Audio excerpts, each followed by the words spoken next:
우리가 실제로 어떤 것을 겪는 것과 그것을 듣는 것과 보는 것은 좀 차이가 많습니다. 실제로. 2000년 전에 성탄절을 생각하면 그때의 분위기는 어땠을까요? 오늘 우리가 성탄절을 지금 지내고 있는데 이 성탄절에 어떤 사람에게 있어서는 진짜 이 성탄의 감격과 기쁨이 있고 어떤 사람은 찬송도 있지만 어떤 사람은 그냥 성탄절이니까 삶의 습관을 따라 나올 수도 있고 힘든 사람도 있을 겁니다. 제가 성탄절을 생각하면서 요번에 제 과거의 많은 성탄절을 생각해 봤습니다.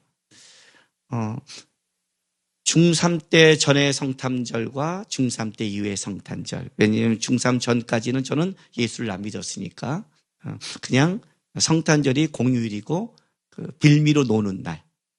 그리고 이제 중3 때 친구의 인도하심을 인도를 따라 교회에 왔을 때에는 성탄절이 이렇게 예수와 연결되고 캐롤보다 찬송과 경배가 있는 것. 고2 때 주님을 영접한 다음에는 좀 더 그 성탄절의 의미가 저에게 바뀌었죠. 고2 때.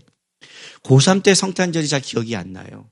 고2 때 주님을 영접했는데 왜냐하면 고3 10월 달에 부모님이 사라졌거든요. 그래서 저는 고3 10월 달부터 이제 아무도 없는 집에 거기서 흑담집으로 살아서 흑담집에서 한겨울을 냉방에서 났습니다. 제가 어저께 집에서 이렇게 있으면서 우리 이제 며느리하고 앉아서 이 얘기를 하는데 한 해를 돌아보면 따뜻한 집에 또 하나님의 인도함에 내가 감사할 게 굉장히 많은데 내가 이 좋고 감사할 것을 나 참 좋다. 따뜻한 집에 있다. 편하다. 내가 이렇게 기쁘지만은 않다. 그랬어요. 며느리한테. 왜냐하면 내가 드린 이 감사가 이 하나님이 주신 것이 너무 감사하지만 이 땅 가운데 지금 어려운 시절을 겪고 있는 사람들 내가 청년 때 냉방에 자듯이 누군가는 지금 너무너무 춥잖아요.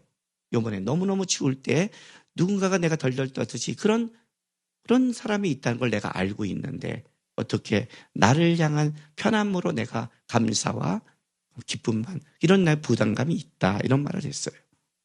왜냐하면 우리가 주님 오니 성탄이 나 하나의 개인의 축복으로 끝나는 게 아닌 거니까. 내가 고3 때 봤더니 왜 기억이 없나 했더니 분명히 저는 성탄절에 참여했을 거예요. 예배를. 고2 때 고백하고 감격으로 나갔으니까.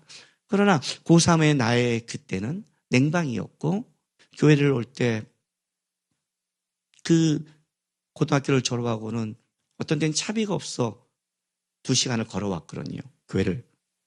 그러니까 그 시절을 겪은 시절이기 때문에 내 안에 많이 심어놓지를 않은 것 같아요. 그걸 어려움을 내가 막 곱씹고 하면 지치잖아요. 진짜 이 또한 지나가리. 그런 마음으로 하나님 언젠간 주님이 날 선택했다면 그러니까 분명히 내가 고3 때 가서 예배를 드렸음에도 불구하고 그 기억, 성탄의 찬송과 고백과 이런 기억이 없어요. 전 분명히 성가대 했으니까 성가대도 했을 거거든요. 칸타타도 했을 거예요. 그리고 분명히 다시 그날 저녁에 저는 냉방으로 돌아갔으니까. 덜덜덜 떨었으니까. 그게 내가 주님 앞에 예배하는 것과 내 삶 속에 진짜 성탄의 은혜와 평화가 있는 것인가는 다른 거죠. 2000년에도 똑같아요. 2000년의 사건도. 마리아와 요셉이 얼마나 마음이 분주했을까라는 생각이 들어요. 예수님이 낳았을 때. 일단 한번 파혼의 위기를 겪었잖아요. 그렇죠? 마리아가 임신을 했을 때 요셉이 놀라서 조용히 끊고자 하되 성령의 계시로 하나님의 은혜로 그걸 깨닫게 됐지만 그 믿음으로 받아들이는 것과 그 이야기를 듣는 건 다르잖아요. 우리가 믿음으로 사는 것과 삶의 눈초리와 삶은 다르잖아요. 그걸 한번 겪었어요. 분명히 나실 바 이 아이는 하나님의 인도함 속에 구주란 걸 알고 있었지만 이 아이를 낳는 과정 속에서는 만만치 않았어요. 누가복음 2장 1절부터 7절 한번 볼게요. 그때 가이사 아구스토가 영을 내려 천하로 다 호적하라 하였으니 이 호적은 구레뇨가 수리아 총독으로 있을 때 처음 한 것이라. 모든 사람이 호족하러 각각 고향으로 돌아가매 요셉도 다윗의 집 족속이므로 갈릴리 나사렛 동네에서 유대를 향하여 베들레헴이라 하는 다윗의 동네로 그 약혼한 마리아와 함께 호족하러 올라가니 마리아가 이미 잉태하였더라. 거기 있을 그때 해산날이 차서 첫 아들 낳아 강보에 쌓여 구유에 누였으니 이는 여관에 있을 곳이 없음이더라. 우리가 읽은 그 다음에 이제 목자들이 나타난 장면 앞에 배경을 쓴 겁니다. 로마 황제가 식민지에게 세금을 걷기 위해서 각자 돌아가서 호적을 하라는 겁니다. 이 호적을 하러 돌아가는 것이 내가 기뻐서 내 고향을 방문하는 게 아니라 나중에 세금을 걷는 머릿수를 재는 거라면 식민지 치하에서 특히 헤롯 왕가는 친로마파로 로마에게 잘 보이기 위해서 어떻게 했는지 더 뽑아낸다면 정세가 굉장히 불안할 때입니다. 정세가 굉장히 불안할 때 자기 약혼한 자는 임신해서 걸어간 겁니다. 지금처럼 이렇게 좋은 환경도 아닙니다. 당연히 천천히 갈 수밖에 없겠죠. 임신을 했으니까. 근데 문제는 이겁니다. 왜 하나님은 로마 황제를 통해 이렇게 하셨을까? 만약 하나님이 로마 황제를 통해서 이렇게 호적을 하지 않고 예언에 따라서 요셉과 마리아에게 베들레헴으로 가라. 너가 태어날 그 구주는 약속된 바 베들레헴에서 태어나야 된다 했으면 조용히 왔으면 이렇게 말구에 태어나지 않았을 텐데 하나님의 움직임은 그렇게 한 게 아니라 모든 자에게 천하의 호령을 내려서 다 호적하러 오라고 그러니까 모든 사람이 이동하기 시작하니 그 이동 속에 사람들이 마음이 좋겠어요. 우리가 구정이나 추석처럼 명절에 가족을 방문한 게 아니라 하면서 얼마나 정치 이야기가 많겠어요. 야, 이거 끝난 다음에 얘네가 얼마나 세금을 거두려고 도대체 이 짓을 할까. 그런 불안함과 마음 속에 가는 수많은 속에 마리아와 요셉은 아기를 가졌기 때문에 빨리 갈 수 없기 때문에 모든 곳이 다 차버렸고 그는 어쩔 수 없이 말구에 태어날 수 없는 환경을 하나님이 만들어버린 거예요. 주님의 인도함이 있다는 것과 내가 살아가는 건 달라요. 지금 내가 지나가 와서 하나님 내 인생의 과정 속에 나에게 일하셨다는 것과 내가 그 추운 날에 1, 2년을 냉방에서 자라서 그건 다른 삶이에요. 인도함이 있는 고백과 내가 그거를 삶으로 체험하는 것은 믿음이 있다 하지만 불편한 거고 내 마음속에 불안한 건 사실이에요. 이들도 불편하고 불안하게 가는 거예요. 그리고 아이가 태어났어요. 여러분 예언의 말씀이 태어난 아이예요. 감사할 수 있어요? 우리 성도들 중에서 어떤 어려움과 힘듦을 겪을 때 거기에 하나님의 뜻이 있어 그러면 감당할 수 있겠어요? 내 몸이 어떻게 불편해졌는데 그것이 하나님의 뜻이야 그러면 그 불편을 감당하면서 갈 수 있는 거예요. 믿음으로 받아들이는 싸움과 불편함은 다른 거예요. 마리아도 하나님이 예언한 그 아이를 했는데 그 아이가 태어난 곳이 말구이라예요. 좀 난감한 상황이죠. 그때 하나님이 위로하기 위해서 누굴 보내냐면 목자들에게 나타나요. 근데 재밌는 건 뭐냐면 2장 8절 보세요. 그저께 목자들이 밤에 밖에서 자기 양떼를 지키더니 주의 사자가 곁에 섰고 주의 영광이 그들을 두루 비춤에 크게 무서워한지라. 자, 예나 지금이나 밤새서 일하는 사람은 고된 직업이에요. 그렇죠? 밤이 맞도록 일하는 건 고된 직업이에요. 밤이 맞도록 고되게 일하는 사람들에게 누가 나타나면 천사가 나타나요. 왕궁에도 아니고 멋진 사람들도 아니고 서기관도 아닌 밤이 맞도록 일하는 목자들에게 천사가 나타나서 예언의 말씀을 해요. 그 예언의 말씀이 중요한 게 아니라 그 다음이 중요한 거예요. 그 예언의 말씀에 천사들이 놀란 거는 뭐냐면 13절, 14절 때문에 놀란 거예요. 여러분들 지금 제가 여기서 하나님의 말씀을 전할 때는 이렇게 밋밋하게 듣잖아요. 그런데 하나님 말씀을 딱 전할 때 뒤에 천사들이 나타나서 막 날개치면 아마 기절할걸요. 그죠? 그렇지 않겠어요? 주님이 여러분에게 함께 하십니다. 아멘. 이 정도. 이게 뭐 서로 고백하고 뭐 아멘. 이 정도 고백. 베란간 주님이 하실 겁니다. 안 믿어요 하는 순간에 천사들이 샥 뒤에 나타나갖고 날개 치면서 그냥 찬양하라 막 하면 여러분이 그냥 난리 칠걸요 아마? 이게 중요한 거예요. 지금이나 그때나. 13, 14절이요. 호련히 수많은 천군이 그 천사들과 함께 하나님을 찬송하여 이르되. 천군 천사예요. 하나님의 군대와 천사예요. 수많은 천군과 천사가 동원된 거예요. 지극히 높은 곳에서는 하나님께 영광이요 땅에서는 하나님이 기뻐하신 사람들 중에 평화로다. 이 찬양 소리를 들으니 그들이 놀란 거죠. 기이 여긴 거예요. 이거는 가서 보자예요. 왜? 수많은 천사가 이렇게 찬송했다면 이거는 뭔가 있는 것이다. 그러니 목자들이 움직인 거예요. 그래서 찾아갔어요. 간 것이 어디예요? 말구예요. 어떤 느낌이에요, 여러분? 여러분이 하나님의 인도함을 받는데 그것이 바라보는 것이 초라하다면 받을 수 있겠어요? 좀 이따 우리 광고할 때 책 광고 하나가 나가요.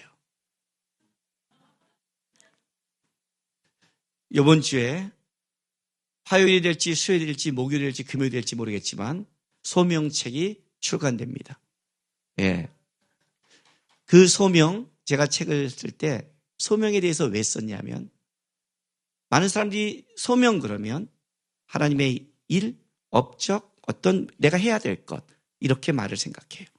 그건 소명이 아니에요. 소명은 그런 걸 말하는 게 아니에요. 소명이란 오늘 내가 예수가 나에게 주는 삶 속에 예수와 함께 가는 싸움이에요. 내가 보기에 위대한 업적이 아니고 내가 보기에 작고 내가 보기에 그냥 아이 하나 키우는 것 같은 것 같지만 그게 하나님이 나에게 준 소명일 수 있어요. 한나가 사무엘을 잘 키워냈듯이 오늘 유아세례 받은 사람이 그 아이를 키우는 게 집에서 살림하고 먹고 하는 게 출애굽에 400년 동안 노예살이 하면서 노예로 살아가면서 그냥 노예로 살다 노예로 죽었지만 애 낳고 민족을 많은 게 그들의 소명이듯이 소명은 내가 알든 모르든 하나님이 날 이 땅에 보내서 이루신 일인데 그건 내가 좋고 나쁨의 문제가 아니야. 이래서 우리가 어려워요. 이거라고? 천군 천사가 찬양하고 천군 천사가 노래한 게 이거라고? 그래서 오늘 이것이 마리아에게 위로가 돼요. 마리아에게도 지금 당황스러운 거예요. 하나님의 인도함이 계시를 받은 것과 계시가 이루어진 상황이 너무 당혹스러운 거예요. 목자들이 와서 그들의 말한 걸 들려주는 거예요. 근데 보세요. 이 반응을. 자, 2장 17절 16절부터 읽을게요.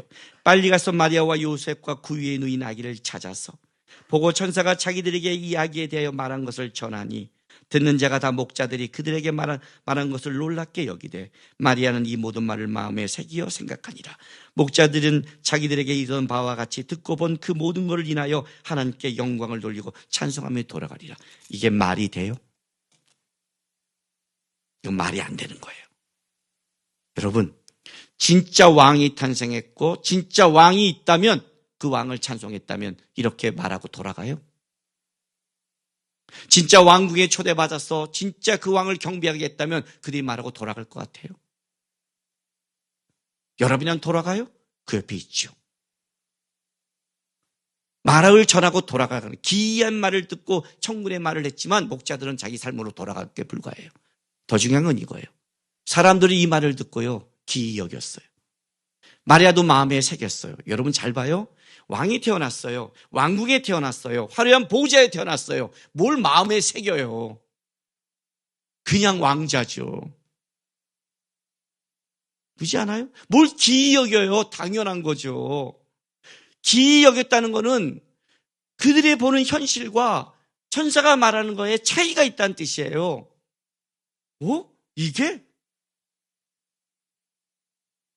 이게 그냥 보통 사건은 그냥 불행하게 말구에 태어난 게 아니라는 건데 뭔가 하나님의 뜻이 있다는 거네. 마리아가 마음에 새긴 게 뭐예요? 마음에 새겼던 건 이거예요. 현실은 아니란 뜻이에요. 지금은 아니란 뜻이에요. 그래서 마음에 새기는 거예요. 태어났을 때 우리 아이가 태어났는데 천재야. 다 외워. 똑똑해. 사람들이 얘는 진짜 이 사람이 위대한 일을 할 거예요. 그러면 당연하죠. 그 느낌이 오는 거야. 그렇지 않겠어요?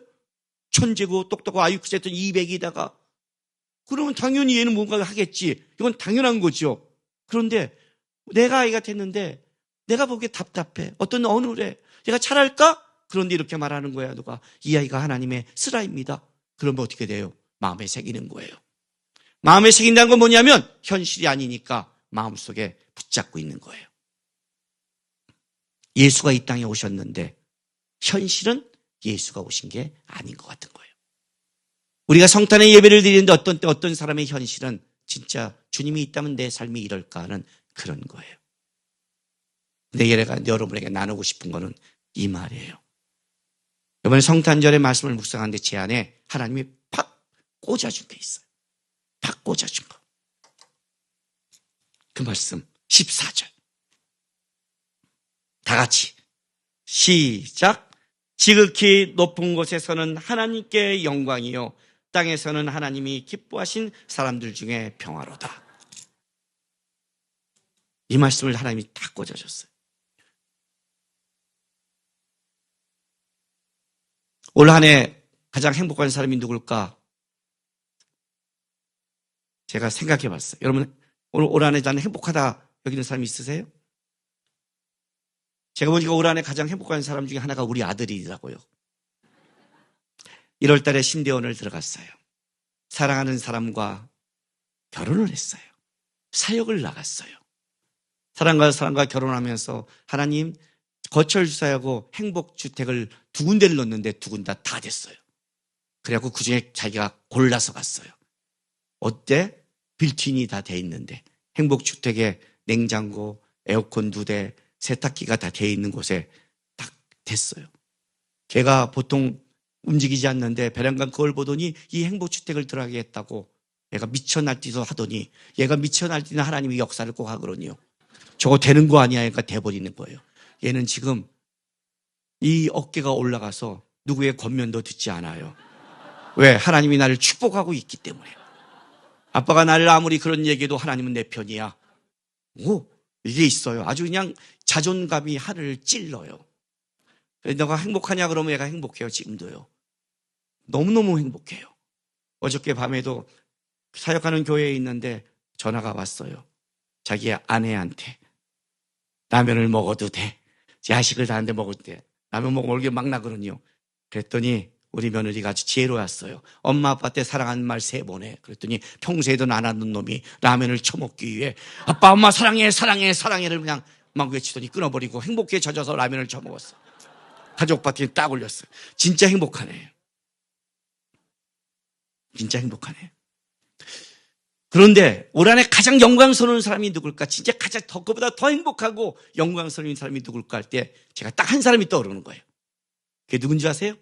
메시예요. 제가 메시의 축구 결승을 봤어요. 저는 아르헨티나를 응원하지 않으면 저는 메시를 응원해요. 저는 메시는 그런 자격이 있다고 생각을 해서 응원을 했어요. 축구 끝날 때까지 심장을 졸였어요. 심장을 졸이면서 내가 이런 생각을 했어요. 내가 왜 심장을 졸여야 되지? 제가 나한테 이론도 안 주고 날 알지도 못하고 아르헨티나라고 이거 내가 미친 짓 하는 건데? 어쨌든 호날두가 좀 싫어서 더 한 것 같아요.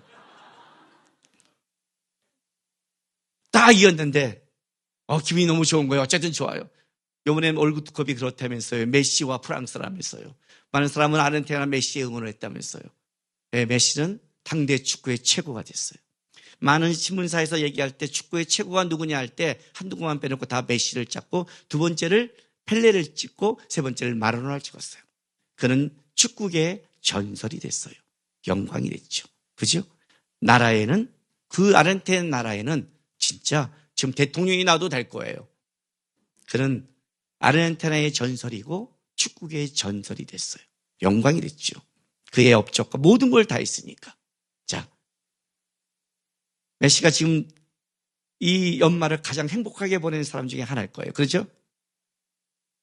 그 메시의 영광이 진짜 영광일까요?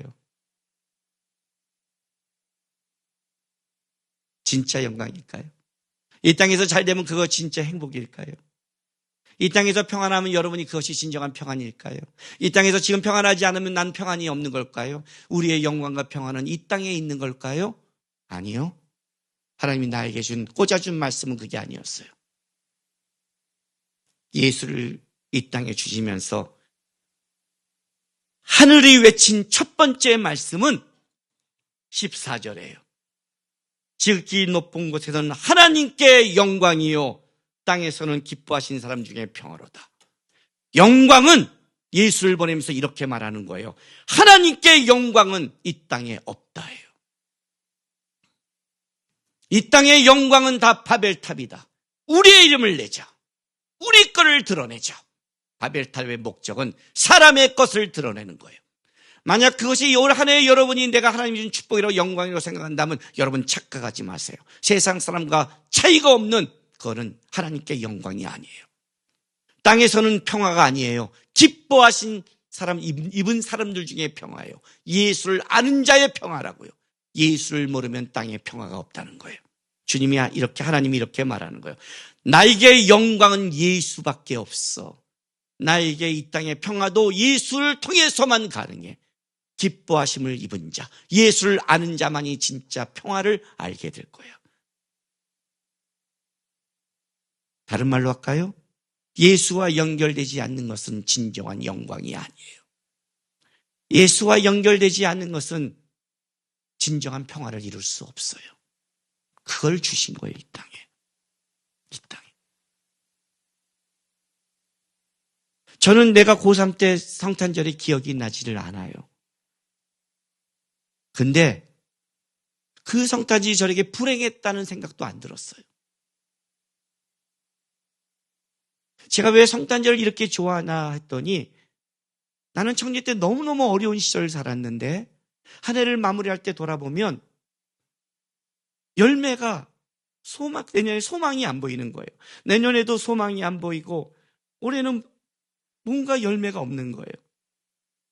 결혼할 때 우리 아내랑 만나서 내 삶을 나눴어요. 제가 32라 했으니까. 우리 아내가 이렇게 묻는 거예요. 20대 때 뭐 했어? 아무리 어렵고 힘들어도 누구는 공부해서 하는데 자기 걸 하는데 어떻게 10년 내내 대학을 못 갔고 우리 아내 보기에 내가 그렇게 멍청해 보이지는 않는데 그리고 일하는 게 보면 빠릿빠릿한데 왜 그런 걸 못했어 할 때 제가 이렇게 대답을 했어요. 나는 내 10년을 설명할 수가 없어. 그랬어요. 가을이 되면 집안일이 뻥뻥뻥 터지는데 그 빚과 그걸 해결하면서 벌써 이사를 제가 60번 이상 다녔잖아요. 제 나이보다 더 다녔어요. 이사를. 정신없는 인생을 살았어. 버티기 바빴고 쫓아가기 바빴고 해결하기 바빴고 어렵게 살았어요.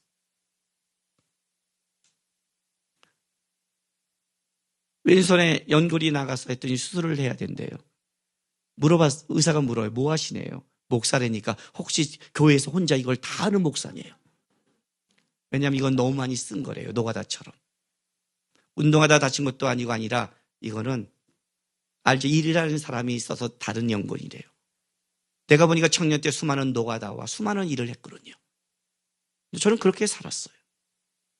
근데 내가 왜 소망이 있냐 했더니 저는 마지막에 성탄절이 있는 게 너무 좋았어요. 성탄절에 그래 주님 오셨어. 살아갈 수 있어. 마지막에 저는 우울하게 끝난 적이 없었어요. 한 해의 마무리가 어렵게 끝난 적은 있어도 우울하게 끝난 적이 없어요. 곰곰이 생각했더니 한 해의 마무리에 성탄절이 있어서 주님이 나를 위해 오셨고 주님이 지금 일하신다면 나는 내년에 주님 때문에 살아갈 소망이 있다고 고백하고 살았어요. 그래서 버텨낸 것 같아요. 기억은 안 나지만 내 성탄절은 내가 이 연말을 우울하게 넘어간 기억도 없는 거예요. 그 속에 봤더니 성탄절이 있었어요. 저에게 성탄절은 그거예요. 주님이 계셔서 저는 한 해를 어떻게든 마무리할 수 있는 힘이 있고 주님이 계셔서 저는 내년을 준비할 수 있습니다. 왜냐하면 예수가 나의 영광이고 평화고 나를 만들어낼 주님이란 걸 고백하기 때문입니다. 이게 하늘이 외친 첫 번째 음성이에요. 땅에 영광이 없다. 하늘에만 영광이 있다. 예수가 영광이다. 예수가 기뻐하심을 입은 자의 평화로다. 예수 안에 거하라. 예수를 붙잡아라. 예수를 따라가라. 너의 삶이 영광이 될 것이고 기뻐하시는 자 중에 네 마음에 평강과 위로가 분명히 있을 것이다. 마리아가 마음에 새긴 것처럼 여러분이 지금 그것이 고백이 되지 않는 마음에 새기십시오. 주께서 어떻게 일하실 걸 기대하십시오. 한 해의 마무리를 주님 오신 걸로 마무리하며 내년을 소망 바라보게 하시는 우리 하나님을 찬양하며 우리의 찬양과 우리의 그것이 내 삶의 형편을 넘어서서 예수께 있다는 고백으로 주님께 영광 돌리는 여러분 되시기를 바랍니다. 이 시간 우리 다 같이 다짐의 기도 좀 했으면 좋겠습니다. 예수 바라보게 도와주십시오. 예수가 내 가슴에 머물게 도와주십시오. 고단한 인생에도 예수와 함께 걸어가게 도와주십시오. 내 인생을 예수가 어떻게 끌어가는지를 고백할 수 있는 삶 되게 해달라고, 예수님 때문에 영화롭고 예수님 때문에 평화를 누리는 신앙 고백을 좀 할 수 있는 삶을 인도해 달라고 우리 시간 다 같이 다짐하며 나가겠습니다. 기도하겠습니다.